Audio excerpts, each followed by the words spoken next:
Sí, señor, se le copia bien. Bueno, entonces vamos a iniciar. Primero, estoy compartiendo pantalla. ¿Sí alcanzan a ver? Sí, señor. ¿Sí se ve? Perfecto, Sí, señor. padre. Bueno, en el nombre del Padre, y del Hijo, y del Espíritu Santo. Amén. Pedimos a Dios Padre Todopoderoso que nos acompañe, que nos proteja y que nos bendiga, y que durante esta noche nos dé la sabiduría para poder explicar y comprender un poco más acerca de lo que Él nos quiere decir por medio de sus textos. Gloria al Padre, y al Hijo, y al Espíritu Santo, como era en el principio, ahora y siempre, por los siglos de los siglos. Amén. Espíritu Santo, ilumínanos y santifícanos. Espíritu Santo, ilumínanos y santifícanos. Espíritu Santo, ilumínanos y santifícanos. En el nombre del Padre, y del Hijo, y del Espíritu Santo. Amén. Queridos hermanos, entonces yo la he titulado así, esta sería ya como la sexta clase de exégesis, porque ya hicimos hace 4 años, hace 8 días estuvimos en otra charlita acerca del exégesis, y hoy sería entonces la sexta, digámoslo así. Vamos a tratar de mirar un poquito algunas generalidades para comprender lo que es la exégesis, o qué es lo que se pretende, o al menos qué es lo que pretende la iglesia con aquello de la interpretación de los textos. Porque todo texto, desde la exégesis, desde la hermenéutica, se procura comprender para poder decir y expresar lo que realmente el Señor quería decirnos por medio de esos textos. Recordemos que los textos, sean desde el más antiguo hasta el más nuevo de la Biblia, pertenezca al Antiguo Testamento, pertenezca al Nuevo Testamento, el género literario que sea, todos tienen algo que se llama inspiración.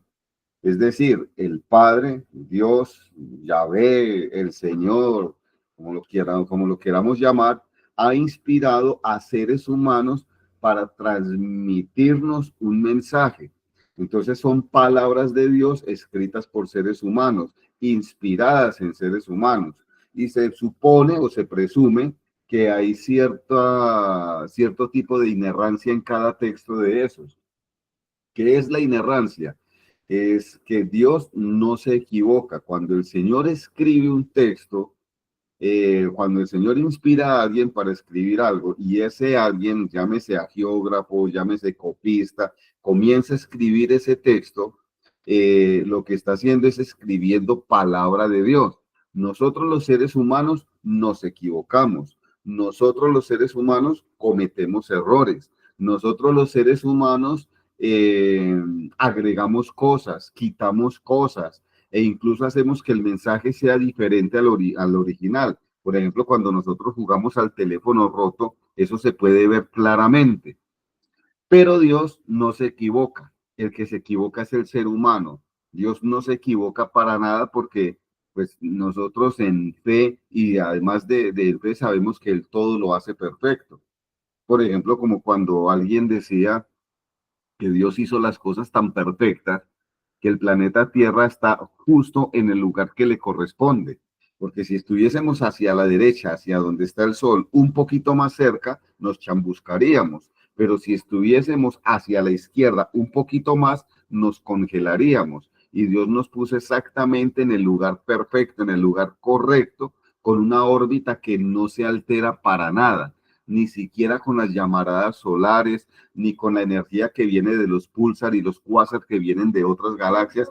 Con absolutamente nada nos movemos. Ahí estamos, porque Dios nos puso en el lugar exacto, en el lugar perfecto. El Señor no se equivoca. Diferente si nosotros tuviésemos que poner la fuerza gravitatoria o la fuerza que sea para que el planeta estuviese en ese lugar. El ser humano sí comete errores. A lo mejor saldríamos disparados, nos alejaríamos del Sol, saldríamos de la órbita y el planeta dejaría de existir. Entonces, la iglesia teniendo en cuenta esto, que Dios no comete errores, sino que los errores los cometemos los seres humanos, y que Dios ha inspirado, pretende con la exégesis lo siguiente, o al menos unos daticos que debemos tener en cuenta. El primero, la Biblia es palabra de Dios, sí, pero esta fue escrita en lenguaje humano y esto conlleva una serie de errores al hacer traducciones de una lengua a otra. Entonces recordemos que cuando nosotros hablamos especialmente de los textos del Antiguo Testamento, perdón, hay términos o hay escritos muy pocos, porque son muy pocos, pero hay escritos en arameo. Pero además esos escritos se cogieron y nuevamente los transcribieron en otro tipo de documentos en hebreo. Y luego cogieron esos textos y los transcribieron al griego. Y luego cogieron esos textos y los transcribieron al latín. Y luego cogieron esos textos y los transcribieron al alemán. Luego cogieron esos textos y los transcribieron al resto de lenguas vernáculas. Entonces, en cada transcripción, en cada traducción de una lengua a otra, se van poniendo cosas, se van agregando, se van quitando. Acá tengo, por ejemplo, en el Deuteronomio capítulo 26, versos 5 al 9. Tenemos acá el credo del pueblo de Israel.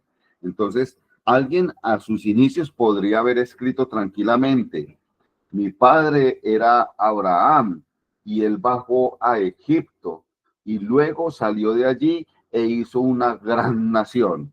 Punto final. Ese era el credo para él. Cuando alguien lo transcribió, pudo haber dicho: mi padre era Abraham, pero él vivió por allá en tierras de los arameos. Luego bajó a Egipto, salió de allí, se hizo una gran nación y salió porque nos oprimían mucho. Punto final. Y luego otra persona cogió ese texto antes de que se perdiera y lo transcribió y escribió lo siguiente: mi padre era un arameo errante y bajó a Egipto y residió allí siendo unos pocos hombres, pero se hizo una nación grande, fuerte y numerosa. Los egipcios nos maltrataron, nos oprimieron y nos impusieron dura servidumbre. Nosotros clamamos a Yahvé, Dios de nuestros padres, y Yahvé escuchó nuestra voz. Puntos suspensivos, etcétera, etcétera, etcétera. Es decir, redactó el credo. ¿Qué estamos queriendo decir acá? Que el primer agiógrafo o el primer copista simplemente escribió unas palabras, pero luego cuando ya ese papiro, ese pergamino, esa óstraca, ese leccionario ya se estaba corroyendo por el tiempo, pues lo que ellos hacían los antiguos era transcribirlo nuevamente para que no se perdiera. Pero cada persona que lo transcribía le agregaba lo suyo, o le agregaba o le quitaba de acuerdo a su contexto cultural, de acuerdo a lo que él comprendía, de acuerdo a lo que él creía o de acuerdo a lo que él pensaba que era mejor para dar a conocer al pueblo de Israel. Al fin y al cabo era palabra de Dios y cada vez que la transcribían trataban de hacerla más perfecta porque Dios es perfecto. Segundo, la constitución dogmática de Verbum se debe tener en según la constitución dogmática de Verbum, se debe tener en cuenta aspectos como qué de lo escrito es palabra de Dios y qué de lo escrito es palabra humana. Entonces, la iglesia en su sabiduría, el magisterio nos está diciendo, si bien el texto escrito, todo el texto bíblico es palabra de Dios, pues nosotros somos conscientes de que también es palabra humana porque es el ser humano el que lo ha hecho. Entonces, un ejemplo de ello, ellos salieron de Egipto, vagaron 40 años por el desierto, por fin llegaron a la tierra prometida, pero durante todo ese transcurso, durante todos esos años, tuvieron ciertas experiencias, ciertos encuentros, ciertas peleas o guerras. Entonces, muchas de las cosas escritas son palabras humanas porque quieren engrandecer toda la historia del pueblo de Israel. ¿Y qué fue lo que sucedió? ¿Qué es allí? Lo que es la palabra de Dios, que el Señor los sacó, que el Señor los liberó, que les puso un caudillo y que los llevó y los condujo hacia la tierra prometida. Ya el resto es añadidura y es palabra humana porque iban agregando texto e iban embelleciendo el texto para que tuviera coherencia. Tercero, para comprender un texto es necesario devolverse algunos años atrás, a sus orígenes, pues estos fueron redactados en contextos completamente diferentes a los nuestros y en lenguas ya inexistentes. De eso ya hemos hablado. Entonces, los antiguos también lo hacían, cogían un texto cuando lo querían copiar, cuando lo querían estudiar, y estamos hablando de los primeros siglos, del primer siglo e incluso de antes, y ellos trataban de mirar de dónde había surgido ese texto porque sabían que el texto que tenían era copia de otro, entonces también investigaban. Entonces, la cuestión exegética no es cuestión nuestra, no es del siglo XX, no es del siglo XIX, no es del siglo XXI. La exégesis también se hacía en los primeros siglos. Cuarto, los textos fueron escritos en lengua diferente, cultura diferente, época diferente, y por ello su sentido puede ser muy diverso o diferente a lo que nosotros creemos. Vamos a ver un ejemplo. Entonces, le vamos a pedir el favor a Fray Nelson. Nelson, ¿se encuentra por ahí?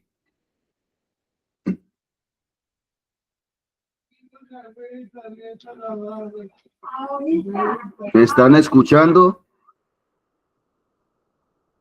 Sí, señor, pero Nelson no está unido, padre. Ah, carajo, es que yo le pedí un favor a él y no está.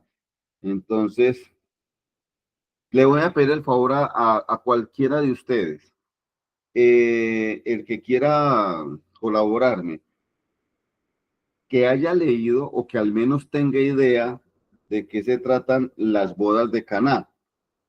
Alguien que me diga qué quiere decir ese texto, las bodas de Caná, qué se quiere decir o qué nos quieren decir con ese texto.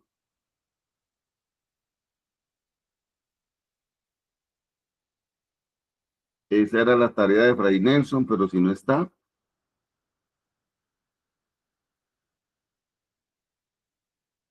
bueno, entonces para que no nos quedemos acá, pues lo hago yo.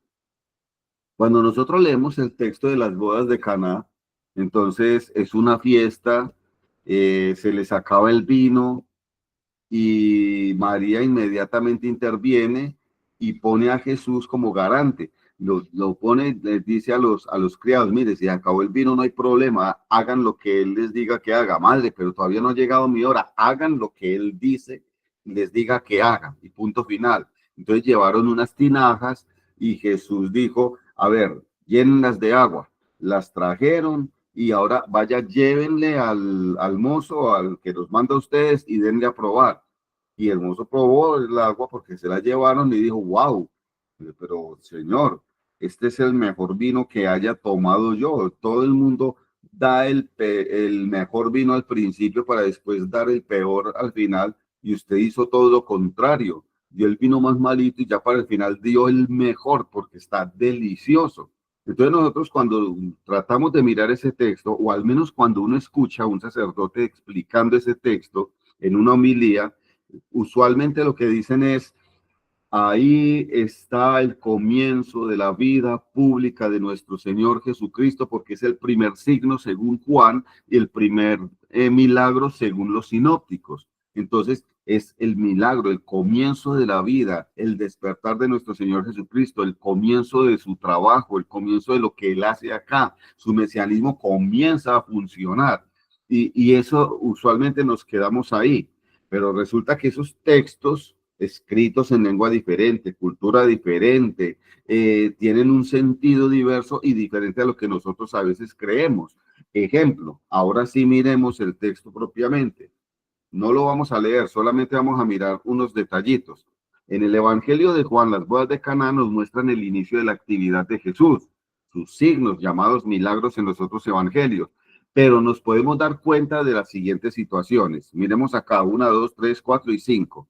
Primera, es un texto importante sobre una boda. Claro, es un texto bastante importante sobre una boda. Primero porque Jesús va a una boda, Jesús va a una fiesta. es un texto importante, es un hecho importante, pero no nos informa sobre cómo eran estas bodas. Simplemente nos dice, fue una boda, pero no nos informan sobre cómo eran esas bodas. O sea, si nosotros queremos saber cómo eran esas bodas, tenemos que coger otros textos y comenzar a hacer un estudio para complementar el estudio, ¿cierto? Segundo, los novios son las personas importantes en el contexto de la boda, pero el texto no informa nada sobre ellos. O sea, si nosotros cogemos a Juan, el Evangelio de Juan, y miramos las bodas de Caná, no sabemos si el novio se llamaba Carlitos, si la novia se llamaba Pepita Mendieta, no sabemos ¿cómo fue que dije? Si Carlitos era hijo de reyes,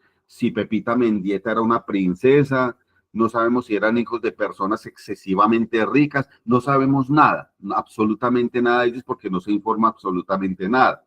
Tampoco se menciona nada sobre los amigos de los novios, ni de los invitados, ni de los familiares. En otras palabras, no menciona absolutamente nada.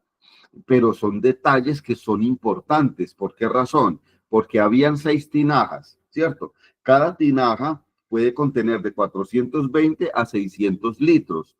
Cada tinaja, como contienen tantos litros de vino, entonces multipliquemos 420 por 6. 6 por 2, 12, 1, 6 por 4, 24, 2.520 litros de vino. Y si son 600, 6 por 6, 36, 3.600 litros de vino. Entonces, si estamos hablando de 2.520 litros de vino o 3.600 litros de vino, estamos hablando de una cantidad de personas, una cantidad de invitados impresionante. Y para una boda donde haya tantos invitados, porque estaríamos hablando de casi 2.000 o más de 2.000 invitados, tiene que ser una boda de personas excesivamente importantes, pero resulta que en el texto de Juan, a lo único importante es la actividad, el comienzo de la actividad de Jesús. El resto vale huevo, no vale nada. Pero resulta que el texto nos informa de la grandeza de la boda, pero no nos está dando mayor información. Para que hubiesen tantos invitados, la boda tenía que ser de personas excesivamente importantes, pero no se menciona nada de ellas. Entonces, volviendo a la diapositiva anterior, ahí es cuando la iglesia dice, miren, los textos fueron escritos en lengua, cultura, época diferente, pero su sentido puede ser muy diverso. Es diferente a lo que nosotros creemos. Cuando nosotros cogemos el texto de las bodas de Caná, decimos, sí, es el inicio de la actividad de Jesús, pero resulta que si miramos todas las bodas de Caná en su contexto, allí hay una cantidad de signos, hay una cantidad de detalles, hay una cantidad de cosas que simbolizan y significan otras cosas que nosotros no estamos columbrando y estamos dejando pasar de lado. Y cuando nosotros cogemos el texto y hacemos un estudio bien pormenorizado, nos damos cuenta que no solamente era el inicio de la actividad de Jesús, sino que era otra cosa mucho más grande y muchísimo más amplia. Hace 4 años vimos este texto, pero lo vimos muy somerito. Era como solamente un abrebocas, un pequeño ejemplo. Para la próxima clase lo vamos a volver a ver, pero esta vez ya vamos a mirarlo en su contexto original, porque vamos a mirar incluso los términos, los textos en su lenguaje original y lo que realmente se quería mostrar o se quería decir con la ilustración de las bodas de Caná. Y por último, 5º punto, si se desea conocer lo que Dios quería comunicar por medio de la Biblia, es necesario buscar con atención lo que los autores sagrados quisieron decir, según su tiempo y su cultura, por medio de algo que nosotros llamamos los géneros literarios propios de la época, Constitución dogmática, Dei Verbum. Ahora vamos a mirar en este momento algunos pasos para hacer una buena exégesis. Para hacer una buena exégesis hay muchos pasos. Yo aquí solamente tomé como 6 pasos nada más. Pero para hacer una buena exégesis resulta que son más de 12, 15 pasos. Encontré en algunos textos e investigando incluso en internet también vi muchísimos pasos. Yo escogí como los más principales, digámoslo así, o los más relevantes para nosotros, porque de una u otra manera, pues nosotros no somos exégetas, no somos investigadores, no somos filólogos, no somos hermeneutas, ni nada de eso, pero tenemos que aprender a hacer una exégesis un poco más sencilla y un poco más práctica, porque es una exégesis de pueblo, es una exégesis para predicar, para hacer discursos parenéticos en las homilías, exhortaciones e invitaciones al pueblo de Dios. Sin embargo, vamos a tratar de mirar algunos. Para poder hacer estos pasos, para haciendo una exégesis, debemos tener en cuenta algo, que ya lo hemos dicho, que el texto bíblico fue escrito en diferentes lenguas. Acá tenemos, por ejemplo, un texto en hebreo. Los tres textos son diferentes.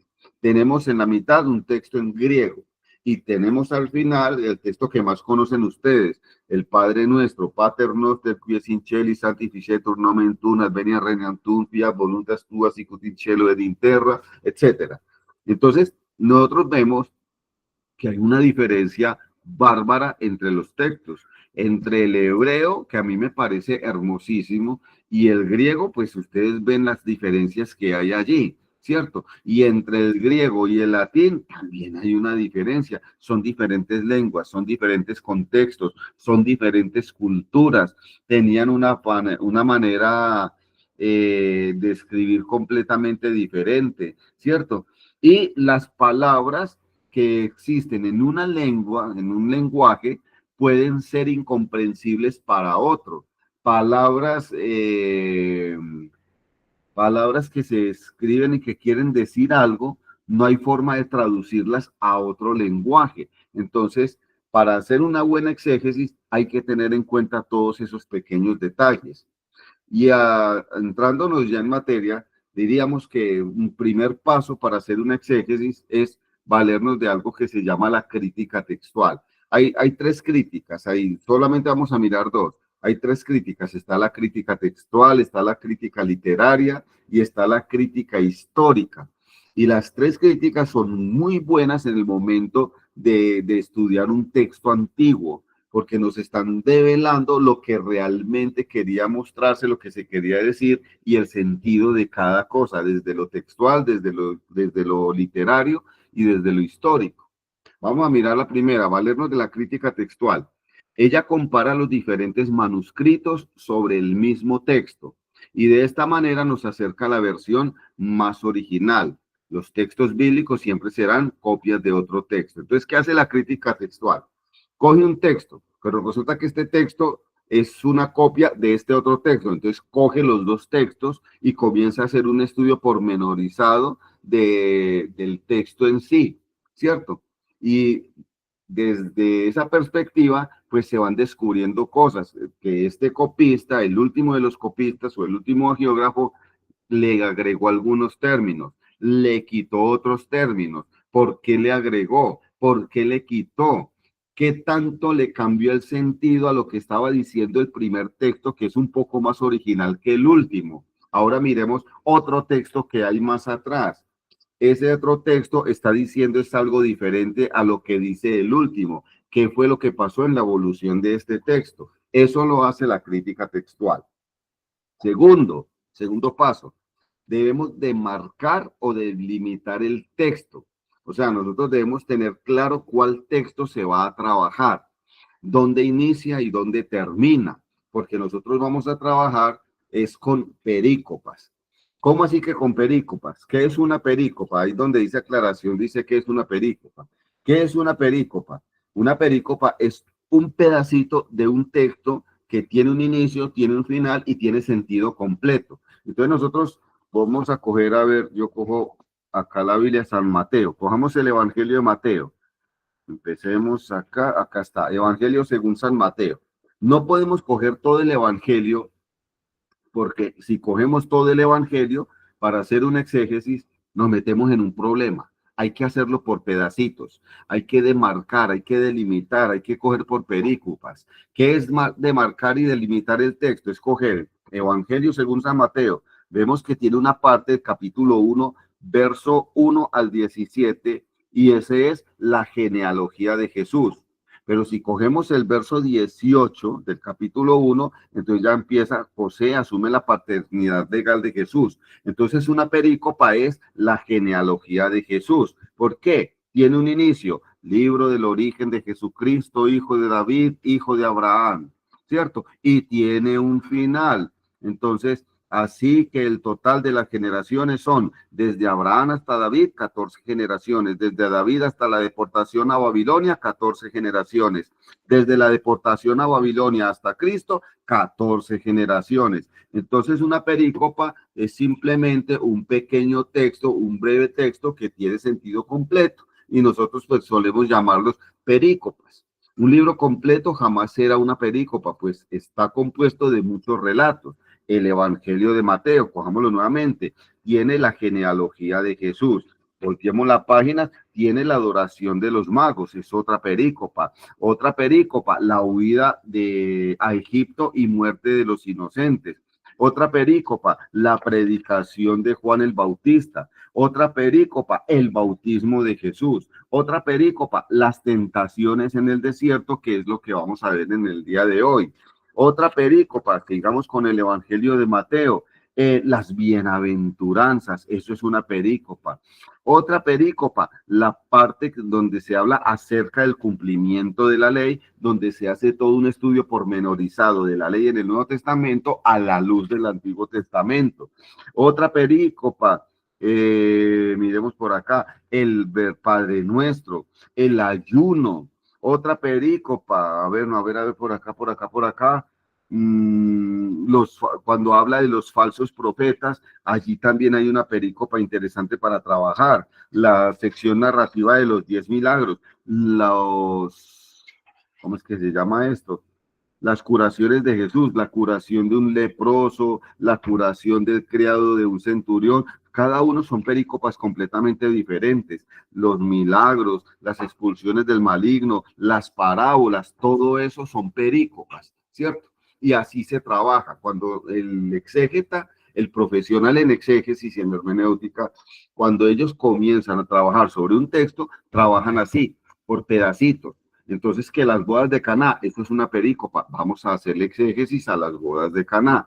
Que las tentaciones, eso son una perícopa, vamos a trabajar con las tentaciones. Que la vocación de Saulo, eso es una perícopa, vamos a trabajar sobre la vocación de Saulo. ¿Por qué no se coge el texto completo? Porque como está compuesto por perícopas, cuando estamos haciendo el estudio, por ejemplo, si estamos viendo las tentaciones, entonces vamos a ver que allí hay todo un significado, una simbología, se pretendía decir palabras, términos, pero todo está relacionado con las tentaciones. Si cogemos antecitos, la genealogía de Jesús no tiene nada que ver con esto, no tiene nada que ver con esto, porque son textos que se fueron cogiendo y con el tiempo se fueron juntando, se fueron agregando como de manera, digámoslo, coherente y apareció un gran texto. Entonces, por eso es que se estudia por perícopas.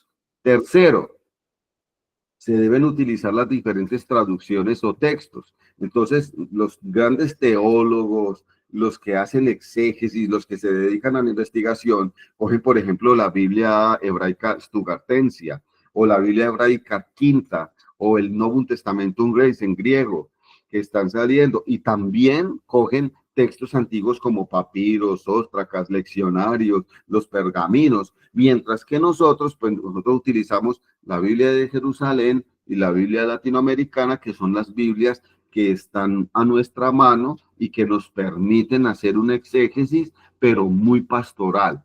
Nuestras exégesis es diferente a todo esto que estamos diciendo acá. ¿Por qué razón? Porque nuestras exégesis son muy pastorales, son para predicar. Nosotros, desafortunadamente, y digo desafortunadamente porque en mi caso fue por falta de plata, porque nosotros no somos investigadores. Nosotros no somos investigadores, pues yo no tengo con qué irme, por ejemplo, para la Universidad Complutense en Roma para dedicarme al estudio pormenorizado exegético de la Biblia. Pero yo no tengo ni el tiempo, ni la plata, ni podría hacerlo así tuviera el tiempo y tuviera la plata, porque pues tengo familia y pues nos queda bastante difícil. Sin embargo, podemos hacer exégesis un poco más sencilla, que es la que usualmente hacemos cuando estamos preparando una homilía. Cuando preparamos una homilía de una u otra manera, estamos haciendo exégesis, estamos interpretando el texto para dilucidar qué es lo que Dios nos quiere decir a nosotros hoy por medio de su palabra. Cuarto, estudiar los textos originales de los cuales surgió el texto a trabajar. A esto se le llama método diacrónico. Y un ejemplo lo encontramos en Lucas capítulo 1, versos 1 al 4. Puesto que muchos han intentado narrar, acá, miren, muchos han intentado narrar ordenadamente las cosas que se han verificado. Muchos han intentado narrar algo que ya se ha verificado entre nosotros, tal como nos lo han transmitido. Entonces, han intentado narrar algunas cosas que ya han sido verificadas y que no las quieren transmitir, ¿cierto? Los que desde el principio fueron testigos oculares. Entonces ya no estamos hablando de un texto acá, sino que estamos hablando de que hubo algunos que fueron testigos oculares y fueron servidores de la palabra, mucho antes de mí, mucho antes de Lucas, mucho antes de coger el texto que tenía en sus manos, ¿cierto? Entonces ha decidido él también, después de haber investigado, la exégesis existe desde hace mucho tiempo. Entonces, ¿qué está haciendo acá Lucas? Simplemente está estudiando un texto original del cual surgió el texto que va a trabajar. Entonces, coge un texto para hablar y se lo va a explicar a su amigo Teófilo, ¿cierto? Pero se lo va a explicar desde los orígenes. ¿Qué quiere decir? Que acá tengo un texto, pero este texto salió de otro, y ese texto salió de otro, y ese texto salió de otro, y eso es lo que quiero mostrarte, querido Teófilo, para que comprendas y para que conozca la solidez de las enseñanzas que has recibido. Al parecer, pues ellos como que investigaban un poquitico más que nosotros, porque como pues estamos hablando de casi 2000 años atrás, pues tenían la posibilidad de coger algunos textos originales que nosotros de pronto ya se nos complican. De pronto porque algunos códices o algunos leccionarios están en el Vaticano o están en museos y no los dejan tocar, porque ahora ya les han denominado como los incunables, o sea, son textos que no se permiten tocar, que no permiten ni siquiera que lo coja el ambiente propio nuestro, porque se destruyen. Entonces hay que cuidarlos. Mientras que ellos en su tiempo sí los podían coger, los podían manipular, y gracias a eso nosotros tenemos comentarios especialmente de los padres de los, ¿cómo es que se les llama? De los padres de la iglesia. Algunos de los grandes defensores de la iglesia, se me olvidó el término, ¿cómo es que se llamaban? De los grandes, ay, se me olvidó. Bueno, los padres de la iglesia, muchos de los padres de la iglesia, que eran los grandes defensores de la fe, ellos tuvieron la posibilidad de tener los textos en primera mano, y pues por eso nos dejaron esas grandes construcciones y textos y libros que ellos hicieron y grandes estudios. Por ejemplo, si cogemos a Agustín, podemos coger el Evangelio de Juan o las cartas de Juan vistas por Agustín de Hipona, y él se tuvo que pegar una documentada bárbara para sacar esos textos, aunque él habla de un amor muy bello, de un amor muy bonito que parte de nuestro Señor Jesucristo en la persona de San Juan, pero los estudió, ¿cierto? El método diacrónico estudia el inicio y evolución de un texto hasta su forma final. Entonces, estudia los primeros textos hasta el último que llegó. En el ejercicio exegético es necesario tener en cuenta lo siguiente. 1. ¿Qué fuentes se consultaron? ¿Fue escrito el texto por un autor o tiene varios autores? Las fuentes consultadas son textos o son tradiciones orales, porque recuerden que en el Antiguo Testamento se valen mucho de tradiciones orales, porque de pronto no tenían la escritura, porque no podían escribir, porque era un peligro escribir, porque los podían matar si se daban cuenta, o simplemente porque no sabían escribir. Entonces habían tradiciones orales. Mi padre fue un arameo errante que salió de Egipto. Eso era una tradición oral, porque lo enseñaban de generación en generación. Los niños lo conocían, el credo de los israelitas, el credo judío, lo conocían más por tradición oral que por tradición escrita. Era un poco más fácil, digámoslo así. Un quinto punto sería la crítica literaria. Esta busca fuentes y textos literarios antiguos de los cuales bebió el texto a estudiar. Es algo similar, pero diferente a la crítica textual. Busca sus autores, los más antiguos, y la influencia en el nuevo texto. Y gracias a ella se sabe, por ejemplo, que Moisés no escribió el Pentateuco, que todas las cartas paulinas son de Pablo, no son de Pablo, perdón, y que los sinópticos bebieron de una misma fuente que es la que nosotros llamamos la fuente Q. Entonces la crítica literaria pues tiene una importancia relevante, muy relevante para el ejercicio de la exégesis.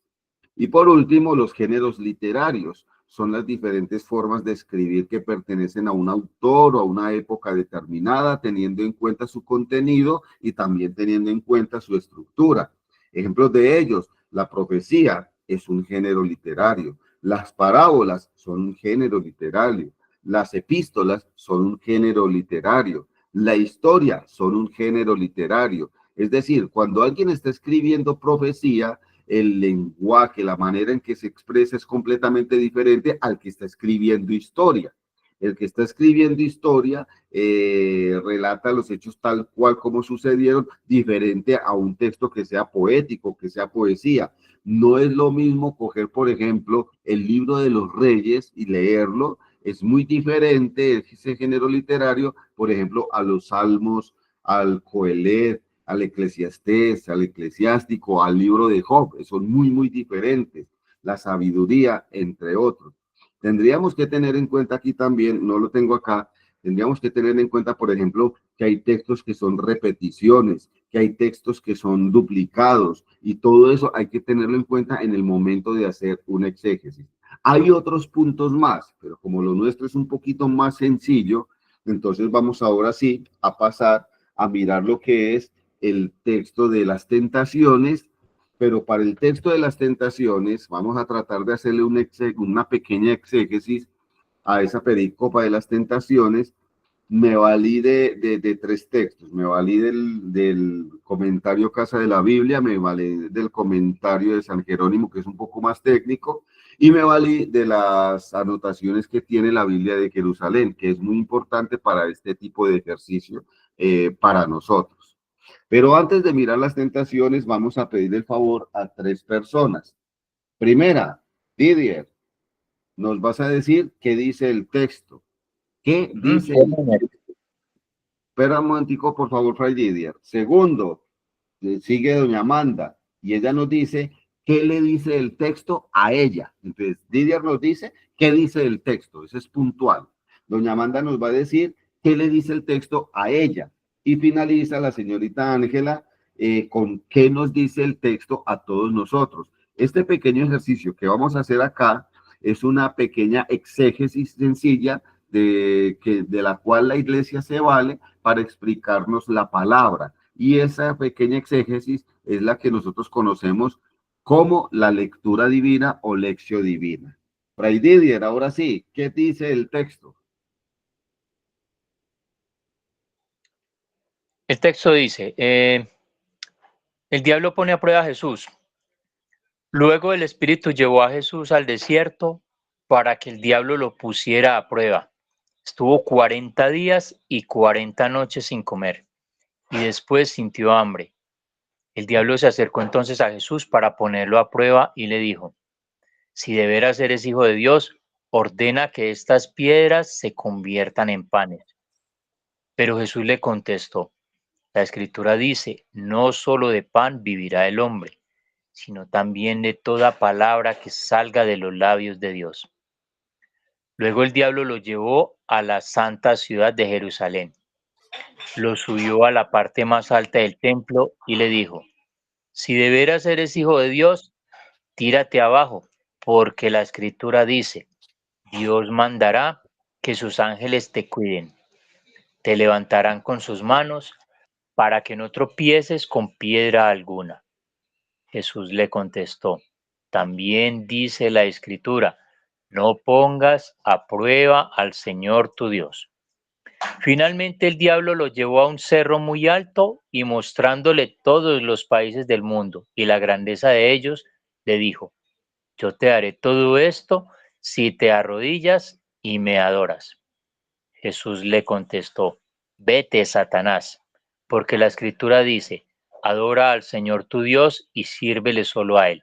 Entonces el diablo se apartó de Jesús y unos ángeles acudieron a servirle.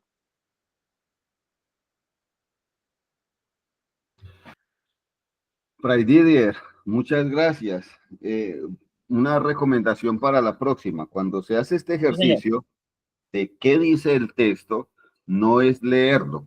Se asume que ya lo leíste una, dos y tres veces y luego con tus propias palabras dice qué dice el texto. Por ejemplo, pues el texto lo que Padre, está ahí. padre, perdón, Hola. padre Mauricio, perdón. Di- Yo, o sea, yo en este momento le entendí, o sea, leerlo. No, yo tengo un escrito sobre lo que yo leí. Si gusta, yo lo puedo leer, o sea, de pronto no entendí bien, o sea, sí, o sea, yo pensé que Sí, había que leer el de texto. pronto el del error fui yo que de pronto no te expliqué, Fray Didier. Bueno, Pero entonces vamos puedo a volver a leer. hacer el ejercicio, pero sin leer, incluso sin leer lo que escribiste. Simplemente dinos con tus propias palabras qué dice el texto, nada más. Por Bueno, favor. según la escritura sagrada, el Espíritu de Dios llevó a Jesús al desierto porque era necesario que él fuera probado en su humanidad. Y el diablo, con su función de tentador, le puso a prueba para que él atacara, o sea, para que esto atacara pues su parte humana. Nuestro Señor Jesús estuvo durante 40 días y 40 noches, tiempo en el cual iba a meditar y a probar su humanidad, a fortalecerse espiritualmente para lo que le venía.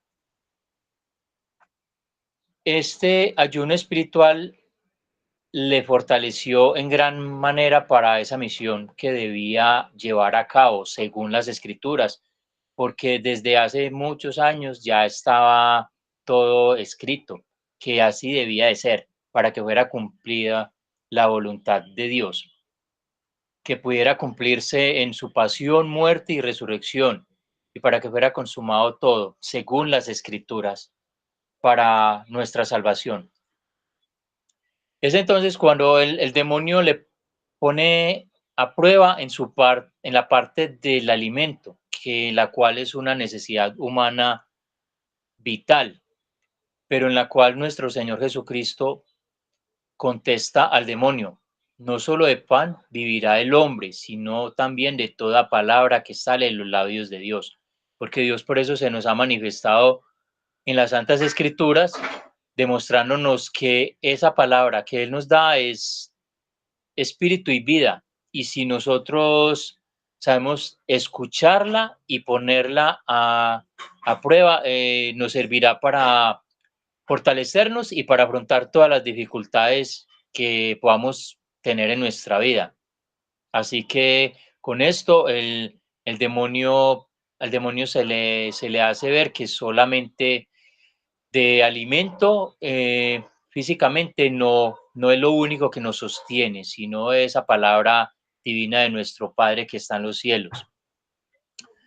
El demonio también le tienta en su confianza a Dios diciéndole: si lo llevó a una parte alta en el templo en Jerusalén y le dice que si es verdad que el Señor está dispuesto a protegerlo en todo momento y a sustentarlo, enviaría ángeles para que al tirarse de esa parte más alta lo salvara. A lo cual el Señor Jesús le contesta que él no que le contesta que el Señor le contesta que al Señor tu Dios no le pongas a prueba,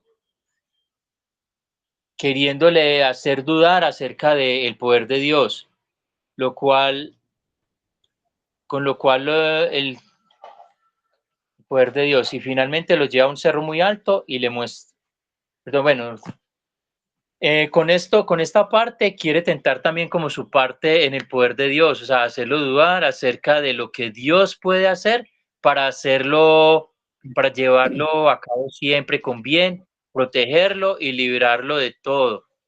Pero nuestro Señor Jesucristo siempre le demuestra que Dios está por encima de todo y que debemos confiar en Él plenamente y siempre nos respaldará en todo lo que emprendamos, si es en su santo nombre. Por Listo, último, Fray Pide. falta Fray, una parte, o ya. no, pero ya dejemos así, Fray, porque se nos hace muy tarde, por favor. Te agradezco Bueno, muchísimo, muy bien, muchísimas gracias. Bueno, entonces, queridos hermanos, cuando nosotros cogemos el texto y decimos, ¿qué dice el texto? Lo que hacemos es repetir lo que dice el texto sin volverlo a leer. ¿Cómo así? Nosotros cogemos el texto y decimos, sí, el texto dice lo siguiente, Jesús fue llevado por el Espíritu a un lugar, sea una montaña, sea el lugar que sea, lo llevó a ese lugar y allí estaba Satanás esperándolo y lo tentó en 3 momentos. Entonces Jesús a cada tentación le dio una respuesta y no permitió no le permitió a Satanás tentarlo o no cayó en la tentación. Y Satanás, viendo que no pudo hacer nada, entonces se fue hasta el momento oportuno, hasta que se diera otra oportunidad. Punto final. Eso es lo que dice el texto. Dentro del ejercicio de la lección divina, sigue un segundo paso que es, ¿qué me dice ese texto a mí? Entonces ahora sí es hacer una pequeña interpretación de ese texto, pero para mí, única y exclusivamente para mí. O sea, en la segunda parte nosotros no decimos, el texto nos está diciendo, porque esa es la tercera parte, no es plural, es singular. ¿Qué me dice a mí? A mí. Y esa parte le corresponde a la señorita Amanda. Doña Amanda, ¿está por ahí? Sí, padre, por ¿Nos aquí estoy colaboras, con por favor? atención. Bueno, pues para mí estas tentaciones y leyéndolo del texto, todo lo que le pasó a nuestro Señor Jesucristo, para mí la reflexión que me está dando es que no, las tentaciones están día a día, que le pasan, me pasan, lo hablo para mí, que me pasan. Hay tantas cosas que cuántas veces nos vemos tentados por muchas cosas diarias, por decir, por tener el poder, por las riquezas, bueno, etcétera. Para mí ha sido luchar con esas tentaciones, pero estando de mano de Dios y pidiéndole al Espíritu Santo que me aleje todas esas tentaciones, esas montañas, esos naciones que le hace ver el demonio a Dios, a Jesucristo. Para nosotros, para mí también las hay, porque ahí es donde nosotros tenemos ese tropiezo para nosotros no seguir adelante, para ver si Perdón, nosotros una pregunta. retrocedemos. ¿Será que alguien puede escribir por texto si me escuchan? Porque yo no estoy escuchando nada. ¿No me está escuchando, padre? Ay, ¿Me carajo. escucha? ¿Me escucha? Padre, yo le escucho, lo mismo a Mandita. perfectamente. Sí. ¿Padre, me escucha? Creo que es el que no escucha. Padre, Me disculpan, voy a retirarme un momento y vuelvo a entrar. Me voy a retirar y vuelvo a entrar porque tengo problemas de sonido. No los escucho. bueno, Sé que están ahí, pero no los escucho. Si me están escuchando, espérenme un momento, por favor. bueno, señor.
Perdón, buenas noches. ¿Me están escuchando? Sí, padre. Buenas noches, ¿me escuchan? Sí, señor, se le Padre, copia, se padre. le oye. Hola, ¿me escuchan? Sí, padre, Sí, se le padre. escucha. Escuchamos. Uy.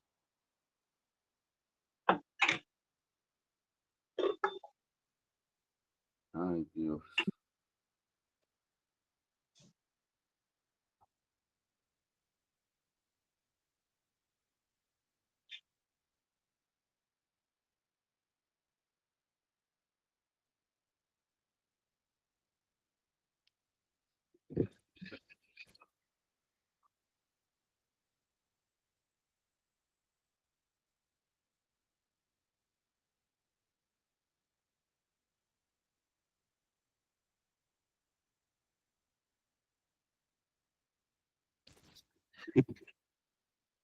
No escucho nada.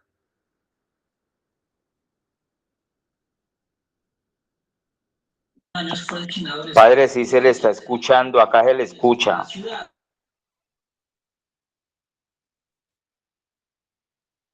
Hola, ¿me escuchan? Sí, padre, le escuchamos perfectamente.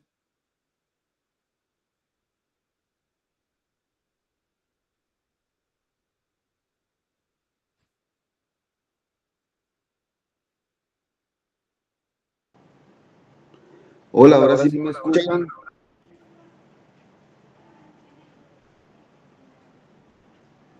Sí, padre. ¿Usted nos escucha? Pues me tocó meterme en el celular porque por el computador se murió el sonido, no. Doña Amanda estaba hablando y ya dejé de escuchar. Bueno, pero ya sí me escuchan. Sí, padre, ¿usted nos escucha a nosotros? Ahora sí, en este momento sí. Ahorita no estaba escuchando nada, por eso fue que me salí y volví a entrar. Sí, porque Bueno, nosotros sí. bueno, entonces, doña Amanda, tú Señor. hablaste un poquito acerca de lo que era. Ay, ¿qué pasó acá? Apaguemos esto que no. Huepa. Listo. Entonces, estuviste hablando de qué te dice a ti la escritura y pues hablabas acerca, lo poquito que alcancé a escuchar, hablabas acerca de lo que eran las tentaciones, ¿cierto? Y de cómo pues tú también eres tentada y todo eso. ¿Estoy en lo correcto? Sí, padre, claro. Nosotros día tras día, pues las tentaciones siempre vienen a la vida de uno. Y más cuando uno está como acercándose más a Dios, entonces siempre están esas tentaciones ahí de que uno no siga ese camino ni mirar las maravillas que Dios ha obrado en nuestra vida. Entonces, esa tentación siempre están ahí presentes.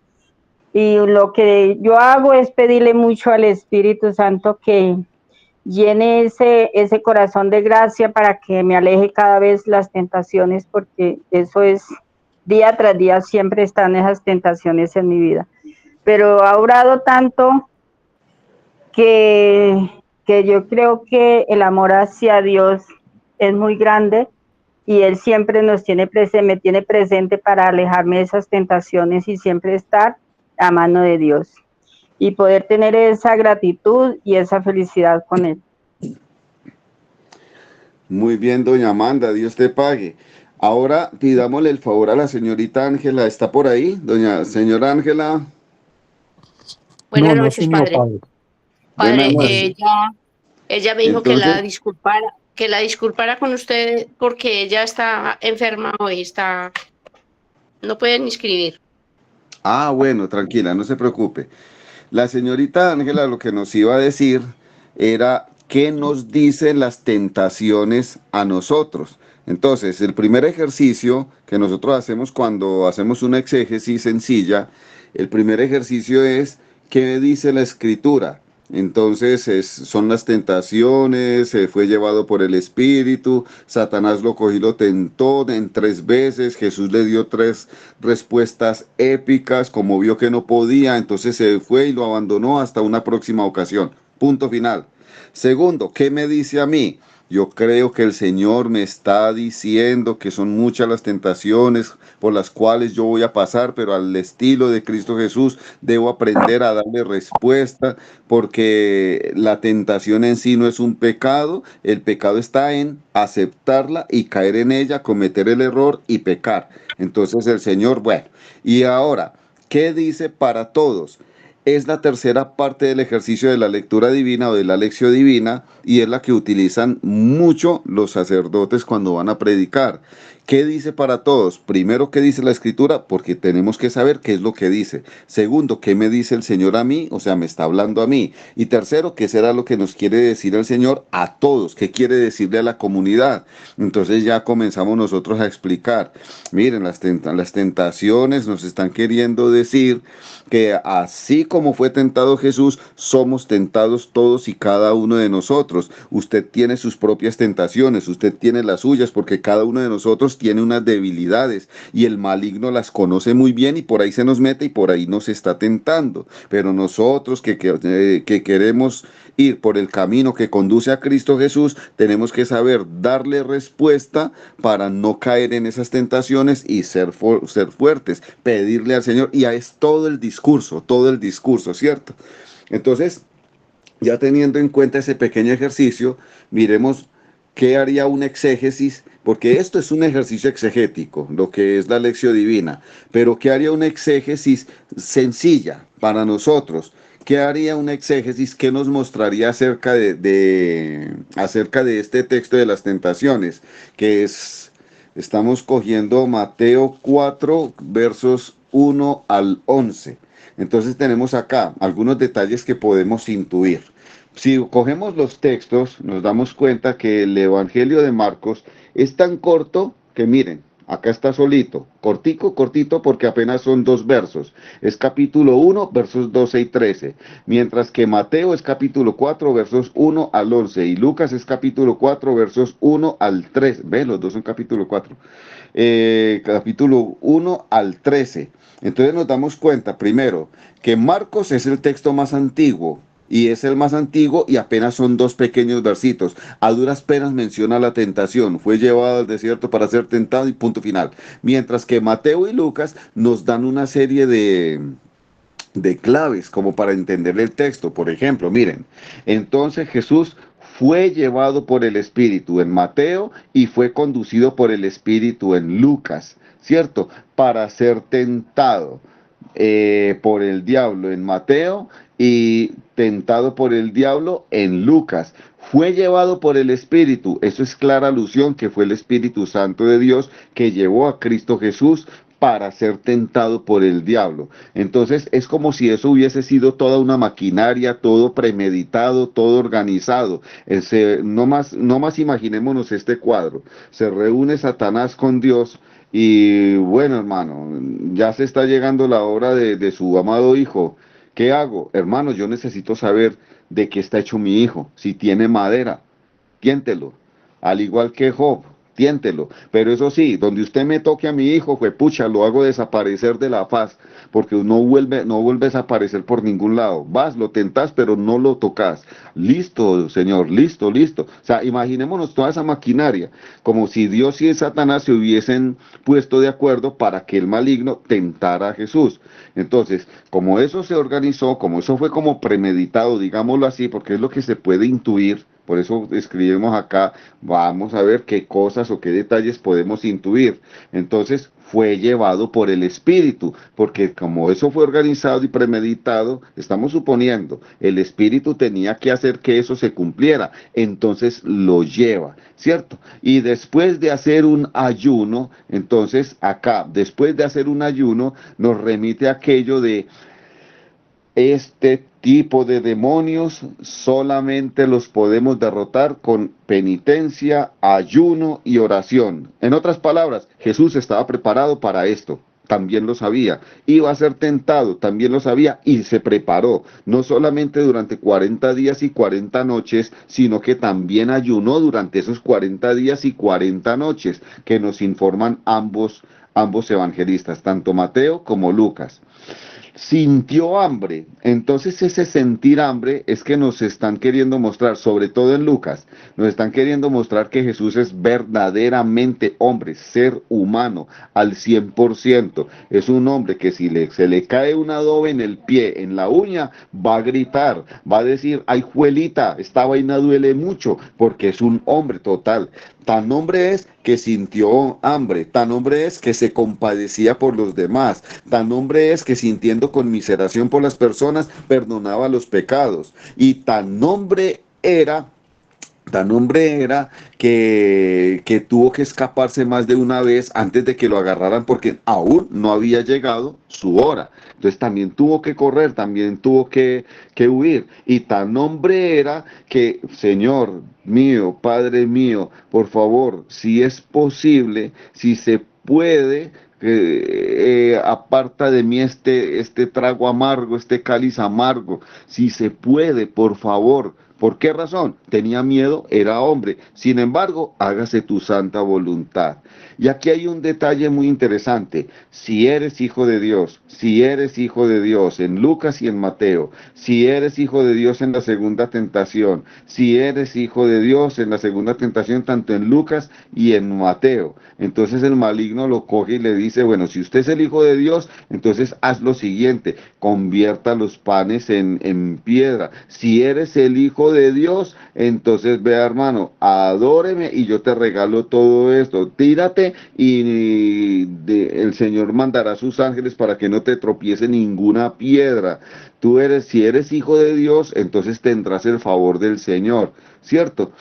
Le lleva sobre el templo, igual que en Lucas, sobre el templo. Entonces hay muchas cositas que se pueden mirar, que acá se puede hacer una sinopsis, aunque aquí hay cosas que están de manera diferente también, tanto en lenguaje como en orden. Por ejemplo, si Mateo, acercándose el tentador, le dijo, si eres el Hijo de Dios, di que estas piedras se conviertan en panes. Segunda tentación, y le dice, si eres Hijo de Dios, tírate abajo porque está escrito. En Lucas, entonces el diablo le dijo, si eres hijo de Dios, di esta piedra que se convierta en pan, igual que en Mateo. Pero en Lucas, la segunda tentación pasó a ser la tercera, no la segunda, sino la tercera.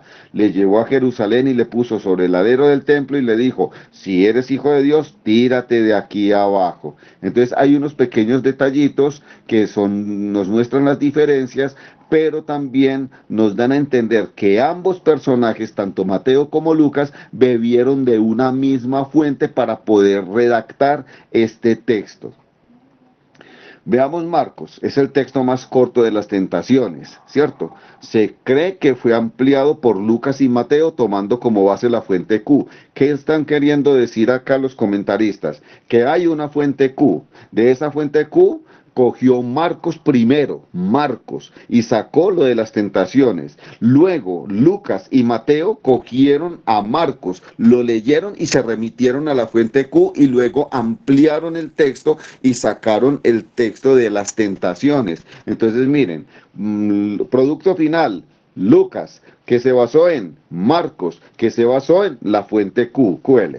Mateo, producto final, que se basó en Marcos, que se basó en la fuente Q. Entonces miremos cómo iban cogiendo texto tras texto, los textos más originales, para sacar un producto final.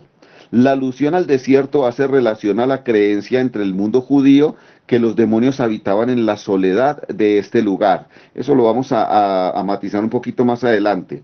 La idea de tentación simboliza la guerra espiritual entre las potestades del bien contra las del mal. Y estar con fieras tiene dos interpretaciones. La primera, en Marcos, es el principio de la era mesiánica en que se recupera la situación paradisiaca, es decir, si el Señor Jesús está con las fieras allí, simplemente está volviendo a retomar el paraíso, donde hablaban, donde convivían, donde no pasaba absolutamente nada. Podían haber leones, pero los leones jamás atacarían a Adán ni atacarían a Eva. Se vivía en una completa paz y Jesús restituye esa paz que hay allí, o sea, se vuelve a vivir en el paraíso. Y segunda interpretación, las fieras también pueden simbolizar las potestades del mal, contra las cuales Jesús entra en combate para defender a sus hijos, es decir, a todos nosotros. Eso desde Marcos. Miremos desde Mateo. Mateo y Lucas convierten la tentación de Marcos en una triple tentación. O sea, mientras Marcos habla de solamente una tentación, porque habla en términos generales, Mateo y Lucas hablaron de una triple tentación. Segundo, el orden de la segunda y tercera tentación aparece invertido en Lucas con respecto a Mateo, que fue lo que dijimos. En Mateo la primera y segunda tentación están en Lucas, como la primera, y la segunda de Mateo está en Lucas, pero siendo la tercera, está invertido. La expresión 40 días alude a los 40 años de Israel en el desierto. Las respuestas de Jesús están tomadas del Deuteronomio. Entonces acá tenemos, por ejemplo, la primera respuesta, no solo de pan vive el hombre, es tomada de Deuteronomio capítulo 8, verso 3. Dice, te humilló, te hizo pasar hambre, te dio a comer el maná que ni tú ni tus padres habíais conocido, para mostrarte que no solo de pan vive el hombre, sino que el hombre vive de todo lo que sale de la boca de Yahvé. Entonces miremos que las respuestas del Señor, sí, son respuestas de Jesús frente a una tentación, pero son respuestas de una persona que había estudiado la Torá, que tenía conocimiento de los textos antiguos, que conocía la ley y que conocía a los profetas. Por lo tanto, sabía cómo defenderse contra el maligno, sabía cómo defenderse y sabía qué responder. Por eso sus respuestas son basadas en la misma escritura. ¿Por qué razón? Jesús toma la misma escritura para responder al maligno, porque la escritura, ¿qué es? Es palabra del Padre, es palabra de Dios, luego es palabra de su papá, de su padre, de Abba. Segundo, no tentarás al Señor tu Dios. Deuteronomio 6:16, ¿qué dice? Deuteronomio 6:16, no tentaréis a Yahvé, o sea, no tentarás al Señor tu Dios. No tentaréis a Yahvé vuestro Dios como le habéis tentado en Masá. En tercera, al Señor tu Dios adorarás y solo a Él darás culto. Es la tercera respuesta de Jesús. ¿De dónde la saca? De Deuteronomio capítulo 6, verso 13. A Yahvé tu Dios temerás, a Él le servirás, por su nombre jurarás. Entonces acá, en este pedacito, en esta diapositiva, puede uno mirar y constatar la belleza de una exégesis, así sea una exégesis sencilla como la que estamos haciendo acá. ¿Por qué es la belleza de una exégesis? Porque entonces nos damos cuenta que más allá de las tentaciones, que más allá de las respuestas del Señor, que más allá del Señor derrotar al maligno en su tentación y enseñarnos que nosotros también podemos ganarle a las tentaciones y dejar de pecar y no pecar como Él lo hizo y ser santos como Él es 3 veces santo igual que su Padre, nosotros también podemos dilucidar que en todo el texto de Mateo, que en todo el texto de Lucas, en esa pequeña perícopa hay un montón de cosas que enriquecen el texto. Por ejemplo, las respuestas del Señor sabemos que no son respuestas gratuitas, fortuitas o que partieron del intelecto de Jesús porque era muy inteligente, muy ávido, muy astuto y sabía cómo responderle. No, Él se valió de textos del Antiguo Testamento. ¿Qué es eso? Presencia de textos antiguos en el Nuevo Testamento. ¿Sí ven? Cómo vamos cogiendo de textos antiguos y vamos elaborando un producto final. Lucas, seguimos con Mateo. Sí, Lucas es la final. Las 3 tentaciones son de poder, ¿cierto? ¿Cómo así que las 3 tentaciones son de poder? La primera consiste en utilizar el poder de hacer milagros para satisfacer la necesidad básica de alimentarse. Usted tiene poder, convierta las piedras en pan. Jesús no cumple su misión solucionando el problema del hambre en el hombre, sino que proclama su palabra que es vida. O sea, Jesús no vino acá para cogernos y decirnos, vea, yo le soluciono el problema del hambre, mira, pum, milagro por acá, pum, milagro por allí, pum, milagro por delante, pum, milagro por detrás. No, yo solamente les predico la palabra del Señor. Vívanla, hagan la vida, porque la palabra de mi Padre no es solamente para ser escuchada. La palabra de mi Padre no es solamente para que digamos qué linda es. La palabra de mi Padre es para hacer la vida, porque es mucho más importante que darle un pedacito de pan a alguien. Mejor enséñale a pescar que darle el pescadito. La segunda tentación, de poder. Quiere que Jesús demuestre su poder utilizándolo con ángeles y poniéndolos a su servicio. Entonces el tentador apoya su propuesta con el Salmo 9, versos 11 al 12. Y en ti confíen los que saben tu nombre, pues tú, Yahvé, no abandonas a los que te buscan. Y Jesús responde con Deuteronomio 6:13. ¿Qué quiere decir eso? Que Jesús responde con palabra antigua del Señor, y el maligno, que es astuto, mucho más astuto que nosotros, también responde o también pregunta o también tenta basándose en palabra de Dios. Salmo 9, 11 al 12. Tercera tentación de poder. No existe montaña desde la cual se vean todos los reinos. Primero, hace relación al empleo del poder político a su favor en Mateo, ¿cierto? Pero Satán lleva al Señor a una montaña y ve todos los reinos. Entonces los exegetas nos dicen, no existe esa montaña, no existe montaña. Si usted sube a Monserrate, ve Bogotá, pero usted no va a ver a Medellín, no va a ver a Cali, no va a ver a Barranquilla, no va a ver a Cartagena, ni a Nueva York, ni a Los Ángeles, ni a nada. Eso no existe. Simplemente es una interpretación antigua. ¿Para qué? Para mostrarnos lo que es todo el problema del poder político y la corrupción que existe. Entonces Jesús responde expulsando a Satanás, que quiere ser adorado, que quiere estar por encima del mismo Jesús y hasta incluso por encima del mismo Señor. Es que, ¿por qué los adoran a ellos? Adórenme a mí. Es más, Jesús, adórame tú a mí y yo te regalo todo esto, como si el Señor lo necesitara. Entonces Jesús le responde primero expulsándolo, porque él quiere ser adorado y mostrarse como si él fuera un Dios, y da a conocer que el Padre es el único que debe ser adorado. Eso lo hace Jesús. Le dice al maligno, solamente el Señor, solamente mi Padre, solamente a Dios adorarás y a nadie más, solamente al Señor. Y Lucas, en Lucas, ¿qué podemos ver? Aunque es prácticamente el mismo texto que en Mateo, de hecho nos vamos a dar cuenta que es casi como lo mismo. Miren, Jesús es presentado por Lucas como un ser plenamente humano, que es absolutamente obediente al Padre. Entonces, ¿vas a ser tentado? Sí, Señor, acepto. El Espíritu te va a llevar, te va a conducir. Sí, Señor, acepto.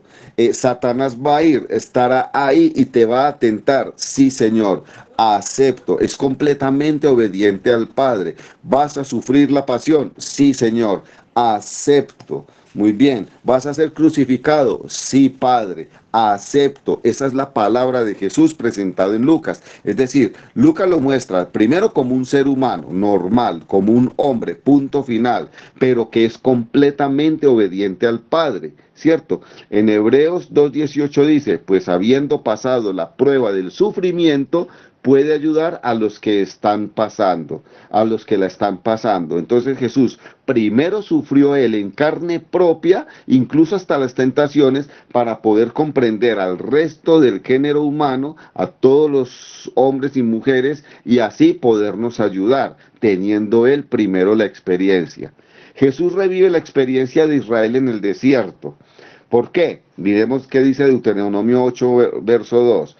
Acuérdate de todo el camino que Yahvé tu Dios te ha hecho recorrer durante 40 años en el desierto para humillarte, para probarte y conocer lo que había en tu corazón. Entonces Jesús revive la experiencia de Israel en el desierto. ¿Por qué razón? Esos 40 años son los famosos 40 días, aunque en uno de los textos dice 40 días y 40 noches para complementar y hacer más pleno el texto, para hacer relación a los 40 años de Israel en el desierto. Segundo, para humillarte, porque Jesús fue humillado igual que el pueblo de Israel, para probarte, porque Israel, la estadía en el desierto fue una prueba que el pueblo pasó, y Jesús tenía que pasar la prueba de las tentaciones, y finalmente conocer lo que había en su corazón. Es decir, el Señor, Dios Padre Todopoderoso, el Padre, quería ver si el corazón de su amado Hijo Jesús era completamente puro, que era completamente puro, si era capaz de resistir las tentaciones, que las resistió, y si era capaz de entregar su vida por sus hijos, que lo hizo, y si era capaz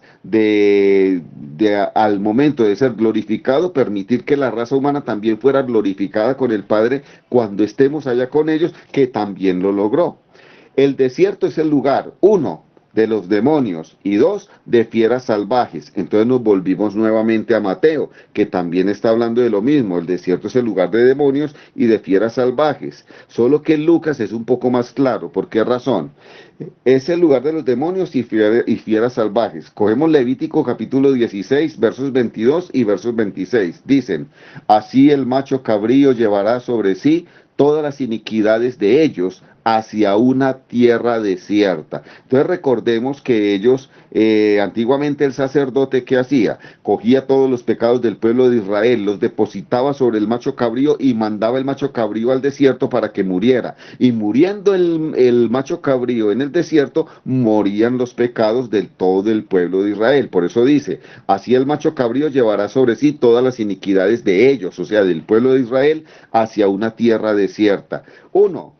Los demonios, el hombre encargado de soltar, o sea, el sacerdote, el macho cabrío, para Azazel. Cuando decimos que es para Azazel, estamos diciendo que es territorio, el desierto es territorio de Azazel, es territorio de los demonios, es territorio de un demonio, por tanto de los demonios.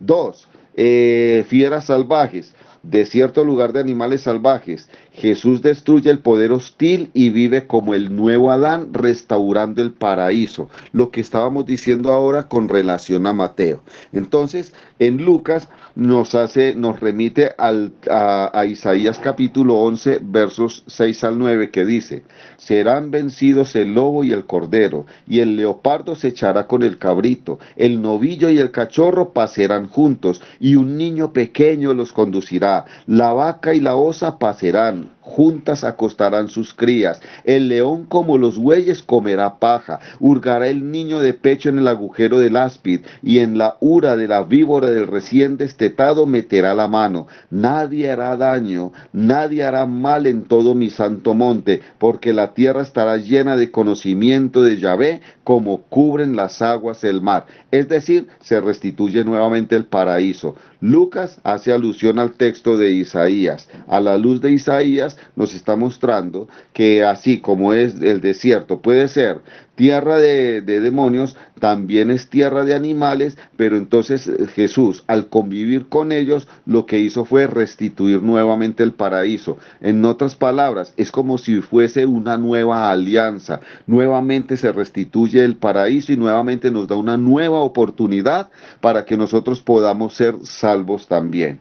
Y ya finalizando, el verso 6 dice, te daré todo el poder y la gloria de estos reinos. Aquí está la tentación de Satanás, ¿cierto? Te daré todo el poder y la gloria de estos reinos porque me la han entregado a mí y yo se la doy a quien yo quiera, a quien quiero, ¿cierto? Aquí hay 3 cosas. La primera, se ha introducido en el mundo el pecado y con él se introdujo la muerte. Te daré el poder y la gloria de estos reinos. Esa tentación, esa tentación han caído en ella muchísimos seres humanos.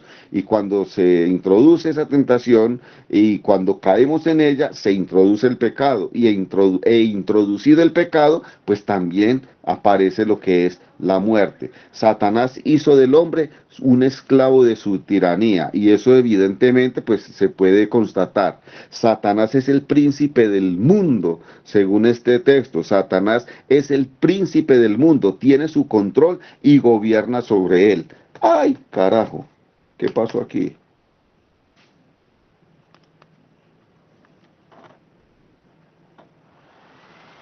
¡Ay! Qué pena, mis queridos caballeros.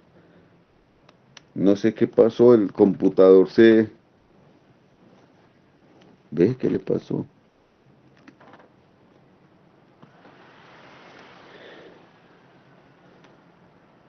Ay, en serio. Les pido disculpas, el equipo se apagó solo, no sé por qué. Está sobrecalentado, padre, porque se escucha el ventilador. El ventilador está molestando. Sí, creo que sí. Lo desconecto. Es que lo tengo puesto sobre un cojín. Y sí está calientísimo. Ay, caramba. Bueno, les pido disculpas un momentito mientras esto ingresa. Solamente eran las 2 últimas cositas que faltan acá.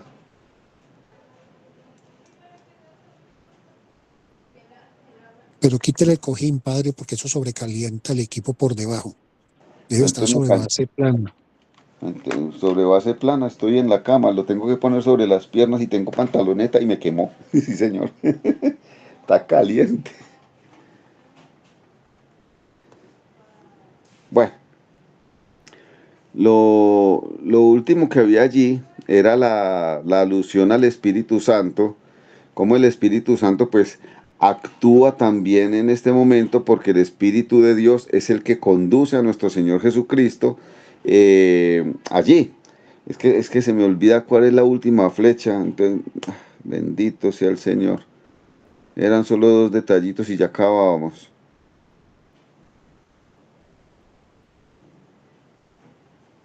Ya está prendiendo el computador.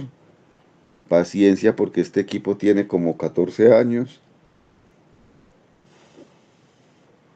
Pero está bueno. Está joven. Vaya preparando el pastel de los 15. para la próxima. Vamos a ver si le compramos un pastel hecho de algoritmos.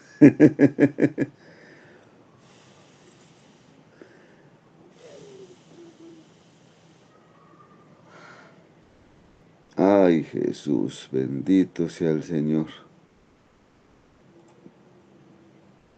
Ojo, padre, no se deje tentar. No, ya me dejé tentar. Ay, bendito, volvamos a conectar esto a la energía. Porque dice que... Ay, ve, así. Pero porque estaba vacía la batería si estaba conectada. Bueno, ya prendió el computador. Ahora estamos abriendo una carpeta. Vamos a abrir la otra.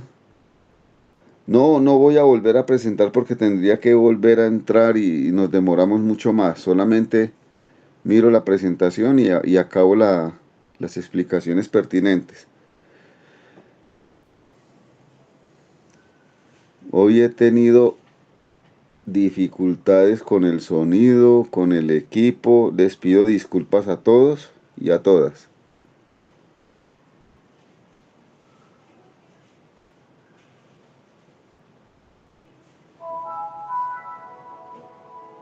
¿Y dónde es que está?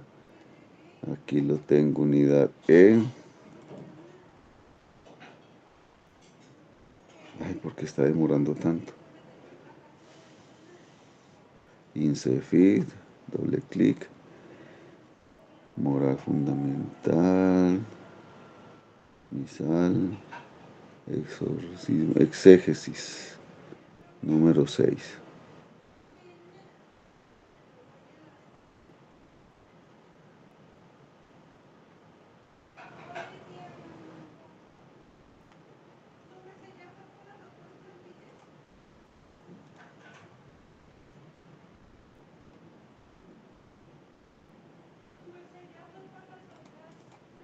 Les pido otro minutico de paciencia porque el computador piensa mucho.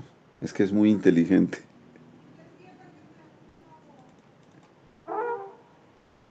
No quiere abrir.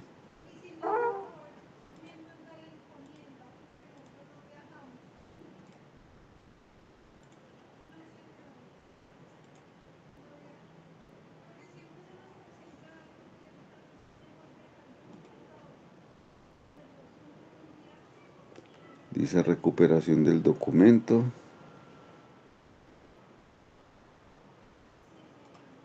Y justo estábamos en la última diapositiva. Bueno,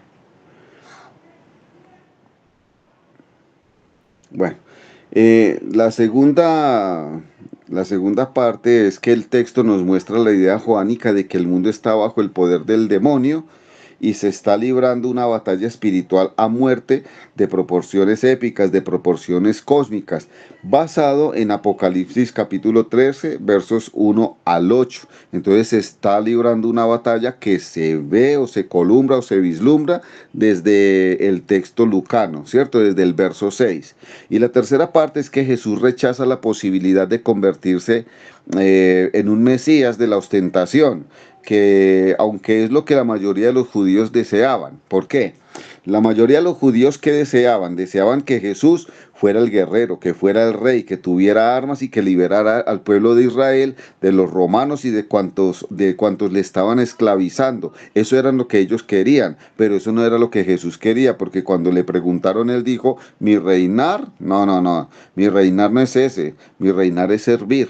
Entonces, amor y servicio. Entonces Jesús rechaza la posibilidad de convertirse en un Mesías de la ostentación, porque esa es la tentación que le está haciendo el maligno en el verso 6. Te daré todo el poder y la gloria de estos reinos. Jesús no ostenta nada de eso.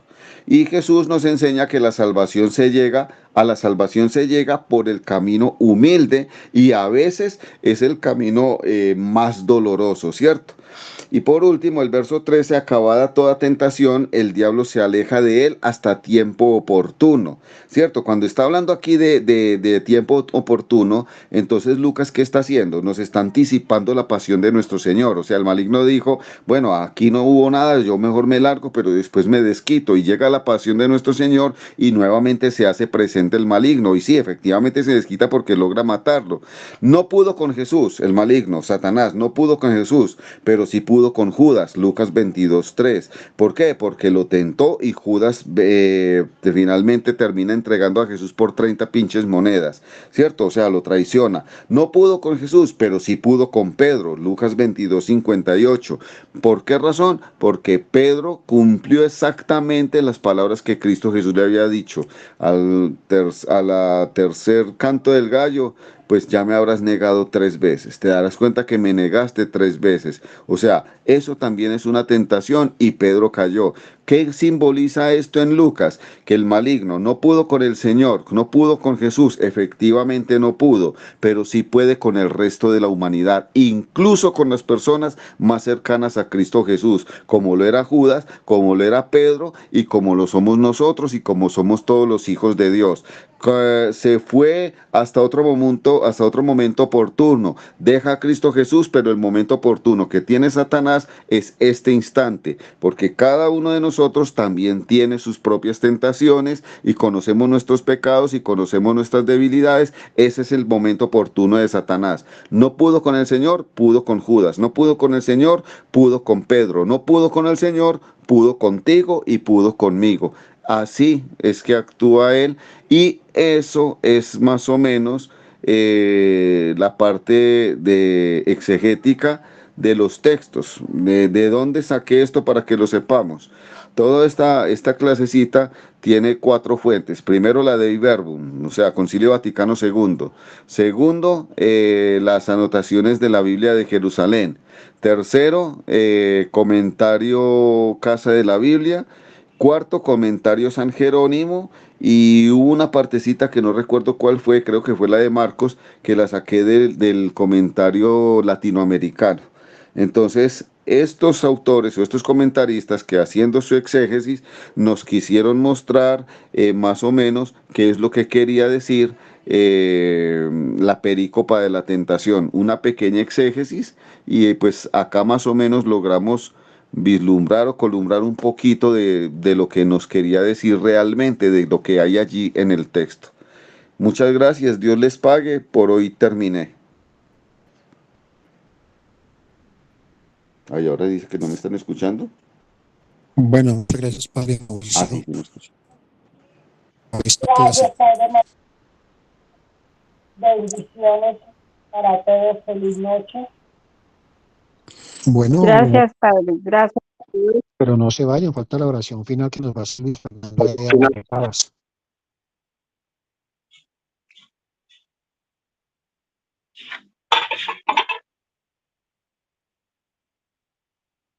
Luis Fernando, ¿me copia?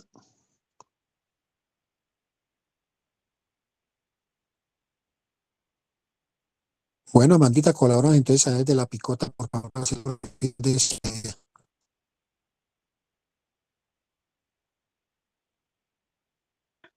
En el nombre del Padre, del Hijo y del Espíritu Santo. Amén.